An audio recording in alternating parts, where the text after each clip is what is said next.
actividades como esta, de esta naturaleza, en donde, por supuesto, trabajamos en lo relativo a nuestra historia patria, a la historia de la patria grande, en donde hacemos análisis geopolítico, lo estratégico, y nos miramos, porque muchas veces es tanta la rapidez, la instantaneidad, la superficialidad del mundo que estamos viviendo, que no tenemos un espacio y un tiempo para estudiar lo que somos, para revivir nuestra historia y para conmemorar a nuestras gestas y a nuestros héroes y heroínas. Particularmente hoy tenemos este conversatorio en función de la conmemoración del bicentenario de Ayacucho, y agradecemos entonces la propuesta de estos profesores, de estos historiadores, de estos maestros que siempre están en este intercambio de saberes en la materia. Me refiero a Ángel García, que siempre es invitado permanente de esta casa, a Abraham Toro, que a su vez también es representante del Ministerio de Educación Universitaria de la Universidad de Carabobo, a nuestro amigo, estudiante y gran profesor también en el sector secundario de la educación venezolana, a Manuel, que de verdad son personas que están con nosotros en ese pensar y repensar lo que somos como sociedad y nuestras raíces históricas, tan importantes para nosotros. Personas que también han sido reconocidas desde el municipio, desde distintas instancias, porque nosotros tenemos que darle valor a las personas que lo tienen, a personas que van dejando huella en nuestra sociedad, en nuestras comunidades, en nuestros estudiantes, y que son parte de ese acervo que se construye día a día en nuestra cotidianidad. Este conversatorio, que va a ser pues a tres voces, como lo dice allí nuestro flyer, Ayacucho, la consagración de la independencia suramericana, va a estar desde las miradas y desde el pensamiento de cada uno de ellos. Abraham, creo que va a empezar Ángel, ¿verdad? Ángel García, luego vamos a tener a Abraham Toro y luego a Manuel Silva. Nos encanta que hoy estén estudiantes de la Universidad de Carabobo, bueno, y otro público presente. También ya le daremos la bienvenida, conversaba temprano, con un invitado especial que tenemos hoy. Ya tendremos la oportunidad de saber de él cuando estemos ya en el desarrollo de este conversatorio. Bueno, y a todos los colegas que están presentes y que siempre, con nosotros participan de estas actividades. No quiero comenzar a nombrarlos porque se me van a ir quedando de repente por fuera alguno de ellos. Y bueno, nos encanta también tener con nosotros a la profe Lilia, que es la presidenta de la Sociedad Bolivariana de Venezuela, del capítulo Carabobo, que también mantenemos estrecho vínculo porque el pensamiento bolivariano hay que seguirlo fortaleciendo y recreando en las nuevas generaciones. El libertador Simón Bolívar no solamente ha sido el gran hombre de nuestro país, de lo que hoy se conoce como Venezuela, sino un gran latinoamericano y un hombre universal, de manera que insistiré en ello en la cotidianidad. Creo que es un imperativo cotidiano. De manera que agradecida por la presencia y por la propuesta, y que este espacio siempre con los brazos abiertos sirva para que ustedes bueno, manifiesten todo aquello que haga mejores hombres, mejores mujeres, mejor ciudadanía en Venezuela y mejores patriotas. Bienvenidos y bienvenidas. Bueno, buenos días. Ya de manera extraordinaria, Ángel, como siempre, nos dio ese recorrido histórico fundamental, extraordinario, excediéndose por demás en el reconocimiento siempre excesivo hacia mi persona, el reconocimiento de aquí para allá. Personas como él, como Juan Carlos Pinto, que me pide la bendición como padrino, como René, Manuel, Eduardo, que fue mi alumno, a pesar de que yo no era viejito. Siempre hay un reconocimiento de este lado. El reconocimiento es, repito, de aquí para allá. Lo demás es absolutamente excesivo. Bien, quiero destacar, en primer lugar, que primero saludar a compañeros y compañeras que nos acompañan. Siento realmente feliz de esta cantidad de jóvenes que, bajo la guiatura de René Barco, nos acompañan en la mañana de hoy. Jóvenes que nos hacen evocar a ese Antonio José Sucre, ese joven, que con la relatoría que hacía Ángel, precisamente le siguió los pasos y fue asistente permanente del Libertador con sus propias decisiones. Y que por las razones que, entre otras que señalaba Ángel, ha sido soslayado por la historiografía. Ese joven, Antonio José de Sucre, un niño, un imberbe que le dedicó su vida a la guerra y a la patria. Quiero saludar de manera muy especial al profesor Efraín Osorno por su presencia, profe, que al igual que los jóvenes, usted es la otra dimensión, es el maestro de todos y de todas. Bien, quiero señalar en primera instancia, sobre todo para los compañeros y las compañeras jóvenes que nos acompañan en la mañana de hoy, el significado de esto que pende de mi cuello. Es realmente preocupante cómo de manera absoluta nos hemos deshumanizado. Hemos absolutamente deshumanizado lo que el genocidio que está ocurriendo en Palestina se ha convertido en una cosa cotidiana. Seguimos las cifras hasta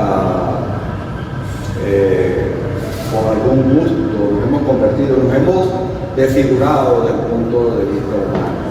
Son 47.000 asesinados, entre ellos 17.000 niños. Lo que cae en las bombas es la destrucción de toda una ciudad por el sionismo israelí. De manera que nuestras universidades, nuestras instituciones están en el deber permanente de acusar ese genocidio que se está perpetrando precisamente en Palestina, una Palestina ocupada, la cárcel más grande a cielo abierto del mundo. Repito, 47.000 asesinados y de ellos más de 17.000 niños. El objetivo fundamental son precisamente los niños y las mujeres. La ideología del sionismo indica que un niño es un guerrillero en potencia y que la mujer es la que pare a esos guerrilleros. Por lo tanto, la destrucción. ¿Y qué dice el mundo? ¿Qué decimos nosotros? ¿Cómo actuamos? ¿Qué hacen nuestras universidades? ¿Dónde están los movimientos permanentes de solidaridad? ¿Cómo conmovernos ante una situación tan terrible como esta que se está viviendo en Palestina? Bien, quiero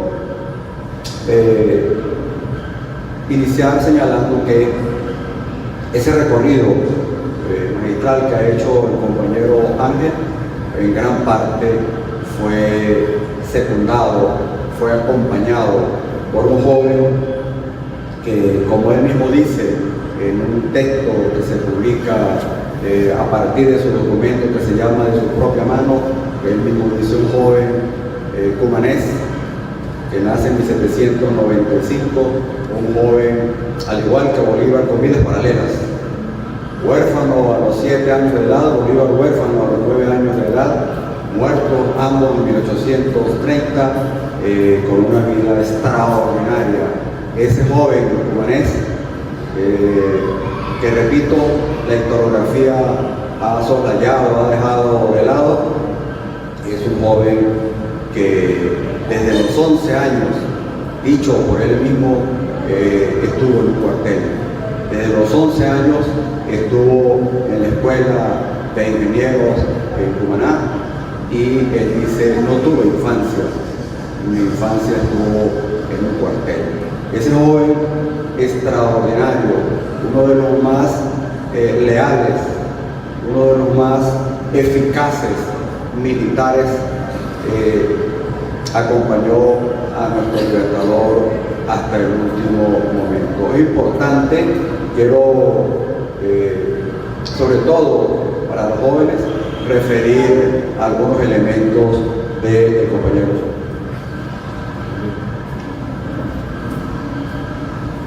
No se asusten, que yo no me voy a hablar tanto como Ángel.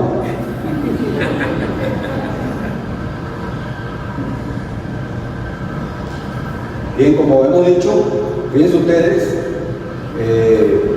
señala el propio Sucre que no tuvo infancia, su vida estuvo incorporado siempre a la Escuela de Ingeniería Militar desde los 11 años.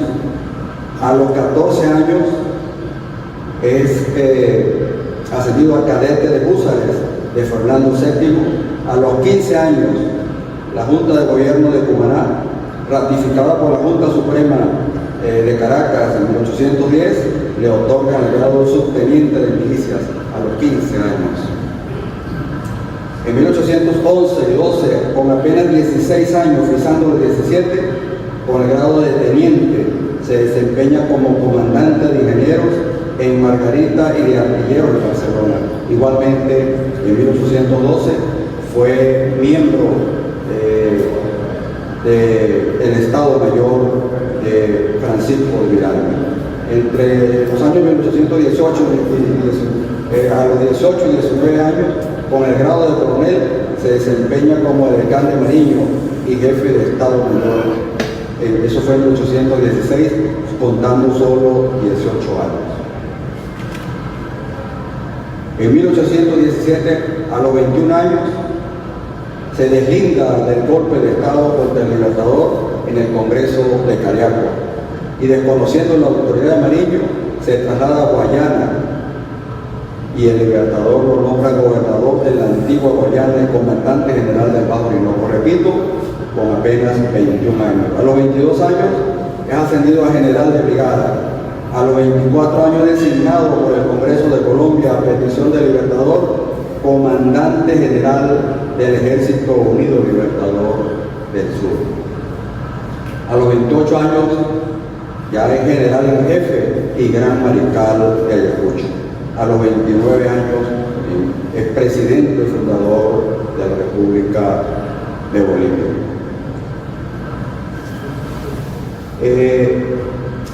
Señalábamos que tiene una vida paralela con el Libertador, aunque este joven que logra esa batalla magistral en Ayacucho el 9 de diciembre de 1824,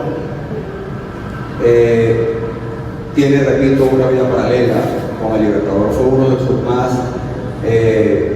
denotados admiradores, fue uno de sus más leales seguidores, pero tenía sus propias decisiones. Fue un blanco criollo adinerado como el Libertador, dedicó su vida entera, repito, de los 11 años a luchar por una patria libre, digna y soberana. La historiografía, como señalaba el compañero Ángel, siguió siempre a Bolívar y soslayó a ese joven a quien llamaban, para ningunearlo, para oscurecerlo, le llamaban Toñito, ese general, ese joven que estuvo desde los 11 años en un cuartel,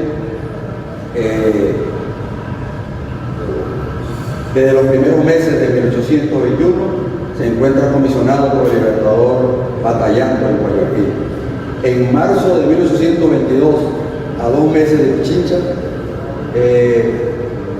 para disciplinar sus tropas, decreta algo similar a lo que había decretado Bolívar con la pena de muerte. Dice Sucre: el soldado que tomase a cualquier ciudadano el valor de un real sufrirá la pena de 200 palos, y el que robe el valor de más de 1 peso será castigado con la muerte. Es decir, era un joven, repito, extremadamente joven, pero comprometido con la patria y con Bolívar. Como hemos señalado, ambos fueron huérfanos, uno a los 7 y el otro a los 9. Desarrollaron unas vidas paralelas. Mueren precisamente uno el 4 de junio de 1830 y el otro el 17 de diciembre de ese mismo año 1830. En 1814, considerado el año terrible, Sucre asiste. Ahí entendemos que fue la primera vez que se encuentra con el Libertador, aunque Bolívar y él mismo hacen referencia, pero es en ese año 14, año terrible de la emigración a Oriente. Antonio José de Sucre se desempeñaba siendo prácticamente un niño como edecán de Santiago Mariño. La división entre los libertadores del Oriente y los libertadores del Occidente de aquel momento, eso que Ángel señalaba, en el sur se dio también en nuestro territorio. Uno era el libertador del centro, el libertador del occidente, el libertador Simón Bolívar, y el otro el libertador de Oriente. Ambos blancos criollos, ambos hacendados y con los rangos de libertadores. Había una división terrible, así que con la emigración a Oriente y la división existente, el Libertador permanentemente intentó procurar la unión y el reconocimiento del ejército de Oriente. Allí estuvo Antonio José de Sucre en ese año 1814, acompañando a la reunión que sostuviera Mariño y sostuviera Bolívar para unificar los ejércitos.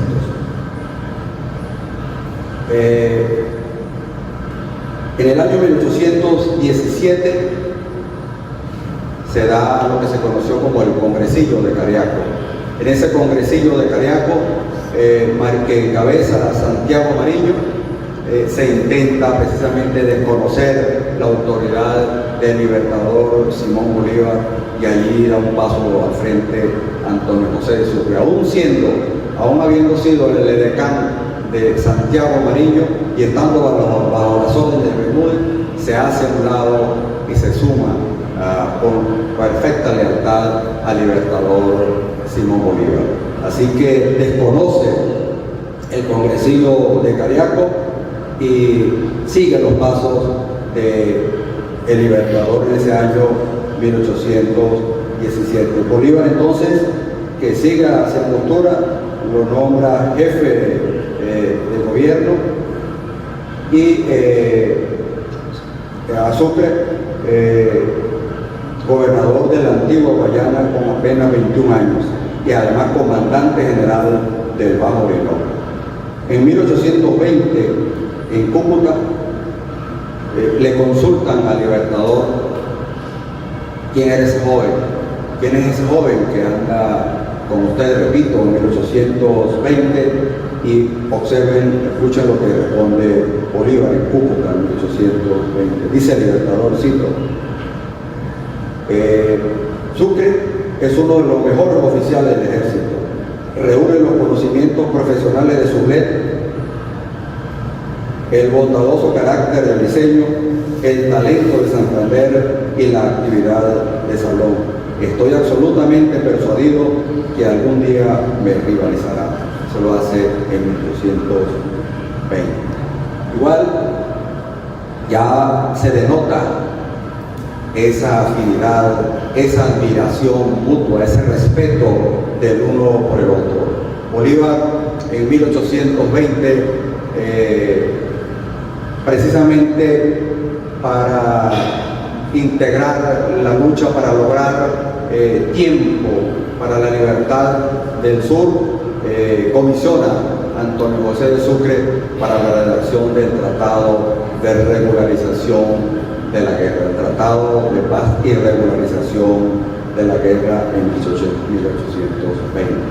Un tratado extraordinario que da cuenta en estos momentos, lo ubica a Antonio José de Sucre como fundador de los organismos internacionales de respeto a los derechos humanos basados en la paz y el respeto al oponente. Desde 1820 es comisionado por el Libertador y estuvo ausente de su patria, pues no se le permitió el ingreso, sino, como señalaba Ángel, en 1823 ni siquiera llegó, fue comisionado por el Congreso, pero solo se le permitió llegar hasta Táriba y La Guita. De manera que desde 1820 estuvo ausente haciendo la lucha en su patria por la libertad del continente nuestro americano. Es importante destacar que ese joven oficial, ese joven niño que fue un extraordinario guerrero, Bolívar lo consideró el hombre de la guerra, fue un ser sencillamente extraordinario. En 1824, luego de la batalla de Junín del 6 de agosto de 1824, tenía su propio criterio. Después de la batalla de Junín quedaron muchísimos heridos, quedó a la retaguardia gran cantidad de pertrechos, de heridos, de alimentos, y el ejército de Sucre persiguiendo al ejército realista del virrey Lacerda. Bolívar, por supuesto, Sucre iba comandando la persecución y el acoso a los realistas, y Bolívar lo desmonta. Bolívar le manda un poste y le señala que se vaya a la retaguardia. Hay un impasse, pero más allá de ese impasse demuestra que Sucre tenía su propio criterio. Y es hermoso por razones de tiempo, pero es importante que René en algún momento le lea los textos del Libertador Simón Bolívar, que se comporta primero como un genio, como lo fue, como un sociólogo de la acción. A Antonio José de Sucre le reclama, Antonio José de Sucre le pide la baja, le dice que le ha sido humillado bajándolo de comandar las tropas como general a la retaguardia, donde sus compañeros de guerra le llaman el huelepeos. Así que Sucre le pide de manera molesta la baja al Libertador Simón Bolívar, y esta de una manera magistral le dice palabras más, palabras menos, le dice: la locura más grande que usted haya cometido es esta que me pide. La tarea encomendada a usted la tenía yo reservada exclusivamente para mí. ¿Es que acaso en la retaguardia no van los pertrechos, no va el alimento, no van los heridos? Ahí va la patria. Esa era mi tarea. De manera que un digno ejemplo, un claro ejemplo de ese libertador sociólogo de la acción. Sucre, ese jovencito que desde los 11 años estaba en un cuartel, imagínense ustedes, a la edad de muchos de ustedes, arengando, acostumbrados a moralizar las tropas, arengando a las tropas para insuflarles valor, para espantarles los temores y para señalarles el amor por la patria. Ese jovencito que iba de batallón en batallón sobre el caballo, arengando a sus tropas. Una de ellas, que también por razones de tiempo, pero es importante revisar las arengas moralizadoras de Antonio José de Sucre, una de ellas es que precisamente dirigiéndose a los llaneros que le acompañaban, era el comandante general designado por el Libertador del Ejército Unido de Colombia. A los llaneros les dice, mirando al frente donde estaba el ejército de 10.000 hombres, mientras que según él solo tenía 6.000. El número no le importaba. Dice en esa arenga, montado sobre su caballo, a cada uno de los batallones y se dirige a los llaneros y le dice: observen al frente, allá hay aproximadamente 2000 hermosos caballos, allí no hay hombres, allí hay caballos, vayan por ellos.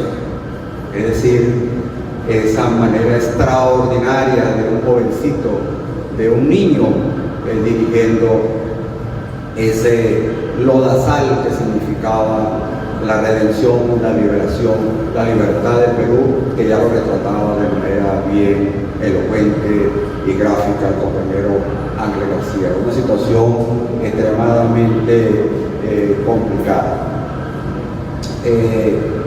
La batalla de Ayacucho, a la cual va a hacer referencia otro de mis directos y compañeros y amigos, Manuel, brillante estudiante, brillante profesor catedrático universitario de la Facultad de Medicina, en estos momentos próximo a la Facultad de Educación. De él también él hará referencia detallada a la batalla de Ayacucho. Pero permítame señalarles que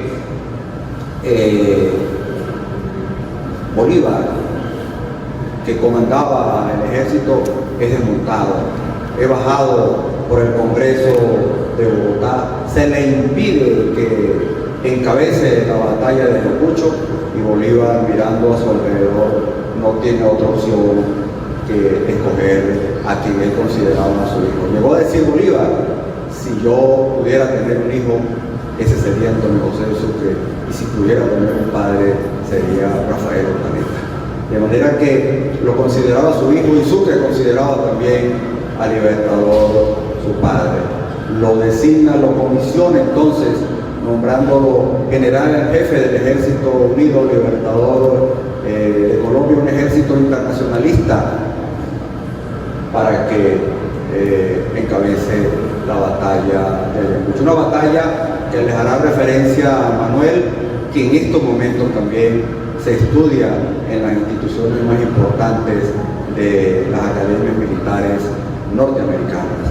Una batalla con una estrategia extraordinaria, en principio en su contra. Bolívar era partidario de la confrontación directa, Sucre, perdón, de la confrontación, del ataque directo, y Bolívar le recomienda siempre ir desplazándose, y desde el mes de octubre eso es lo que hace Antonio José de Sucre. Va desplazándose de un lugar a otro, y el virrey La Serna, que observaba tal acción, consideraba que Sucre tenía miedo, que cada vez que le iba a enfrentar batalla, Sucre se iba en retirada. Repito, desde el mes de octubre hasta el 9 de diciembre de ese año 1824. Esa batalla fue una batalla decisiva, extraordinaria. Me imagino que también le hará referencia a Manuel, después que Sucre gana la batalla de Ayacucho y es capturado el virrey La Serna. Sucre fue a visitarlo, y cuando traspasa el sitio donde estaba La Serna, La Serna herido se pone de pie, le dice: Dios, tan joven y con tanta gloria. De allí, igual la capitulación que firma Sucre con el virrey La Serna, con el ejército rendido, es otro documento fundamental de los derechos humanos. Sucre señala que es igual la ley que en la victoria, para el victorioso como para el derrotado. Es un ser extraordinario como diplomático, como defensor de los derechos humanos. Hace referencia a Antonio José de Sucre que en Bolivia, después de la fundación de esa ciudad que homenajea el nombre del libertador Simón Bolívar, el Bolívar es homenajeado y le colocan una corona de laurel de oro macizo tachonada en perlas, y el libertador se la quita. Y oiga lo que dice Antonio José de Sucre de lo que indicó el libertador cuando lo coronan allí en Bolivia en 1826. Dice el Libertador, quitándose la corona, cito: no es a mí, señores, a quien es debida la corona de la victoria, sino al general que dio la libertad del Perú en el campo de Ayacucho. Dice Sucre, ¿cómo no amar a un libertador amigo como Bolívar? Se quitó la corona y se la colocó Antonio José de Sucre. Pero además de ello, el libertador sin tiempo, un libertador que su vida durante los 10 años consecutivos de la guerra no tuvo un minuto de descanso. Después de la batalla de Ayacucho, le dedicó a ese, su hijo, a ese joven que tuvo un cuartel desde los 11 años, le dedicó una biografía. Bolívar, de su puño y letra, escribió la biografía de Antonio José de Sucre, un documento extraordinario que hay que revisar también, porque allí señala el Libertador cosas maravillosas de ese joven general Antonio José de Sucre. Sucre, como señalaba Ángel, en aquel pantano de la guerra, en esa situación terrible de las divisiones, en lo que la historia pareciera repetirse, Sucre es presidente de Bolivia durante 2 años, y en un motín donde se le desconoce, precisamente como él señala, los ejércitos que formó, los ejércitos que llevó a la victoria de Ayacucho, se amotinan allí en Bolivia en 1828, y en ese motín, ese joven general sale a apaciguar los ánimos y recibe 2 balazos, uno rozante en la cabeza y el otro en su brazo derecho, que le balda el brazo, lo deja manco de por vida. Sucre, decepcionado, intentando siempre regresar a Ecuador al lado de su hija y su esposa, la marquesa de Solanda, soñando siempre con regresar a su Cumaná, le pide nuevamente la baja al Libertador.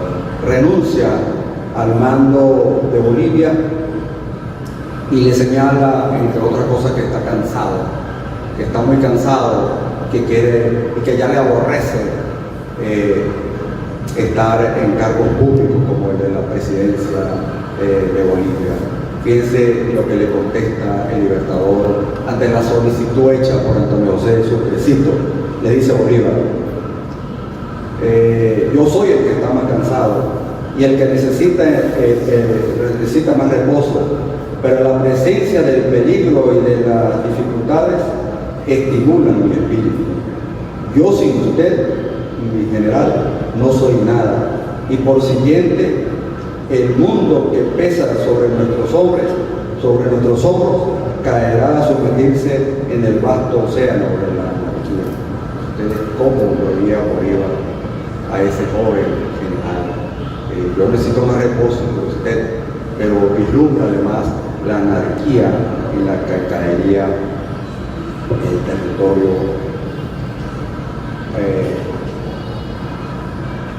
allí, con la ausencia del general Antonio José de Sucre. Sin embargo, Antonio José de Sucre renuncia e intenta irse al Ecuador a reunirse con su familia. Repito que es comisionado para controlar las divisiones intestinas que había allí en el Perú, y a pesar de que el compañero Pedro indica que no es así, que hay un debate que pudiéramos adelantar, hay una correspondencia del general Antonio José de Sucre ya en las postrimerías de 1830, al final de la vida de ambos y amados generales. El 8 de mayo de 1830, Antonio José de Sucre, que viene ya buscando el camino hacia su hogar, visita la casa de gobierno del general Bolívar y se despide diciéndole, entre otras cosas, que se contenta de no encontrarlo, pues no quería que viera las lágrimas que vertería su corazón por no encontrarlo. Una carta realmente hermosa, y es tan así, Pedro, que Bolívar le responde esa carta el 26 de mayo de 1830, así que no puede ser apócrifa si el Bolívar le responde. Y le dice Bolívar ante esa carta de despedida del general, le dice: mi querido general, cito Bolívar, mi querido general y buen amigo, la carta de usted en que se despide de mí me ha llenado de ternura, y si a usted le costaba pena escribírmela, ¿qué diré yo? Yo, que no tan solo me separo de mi amigo, sino de mi patria. Yo me olvidaré de usted cuando los amantes de la gloria se olviden de Pichincha y de Ayacucho. Es decir, una cosa muy, muy hermosa, de dos vidas paralelas, de dos amigos leales, de alguien, los jóvenes, como ustedes saben, que fue asesinado el 4 de junio de 1830, que Bolívar se enteró un mes después, cuando exclama: Dios, han derramado la sangre de Abel de Colombia, han matado a Colombia. El dolor del libertador, ya en las postrimerías también, intentando salir, era inconmensurable. Le mataron a Abel de Colombia, le mataron a su hijo. Bien, yo diría que Antonio José de Sucre debemos reivindicarlo, debemos ponerlo en paralelo al Libertador y a otros libertadores que han sido opacados por una historiografía que ha seguido solo exclusivamente a nuestro Libertador Simón Bolívar. Muchas gracias.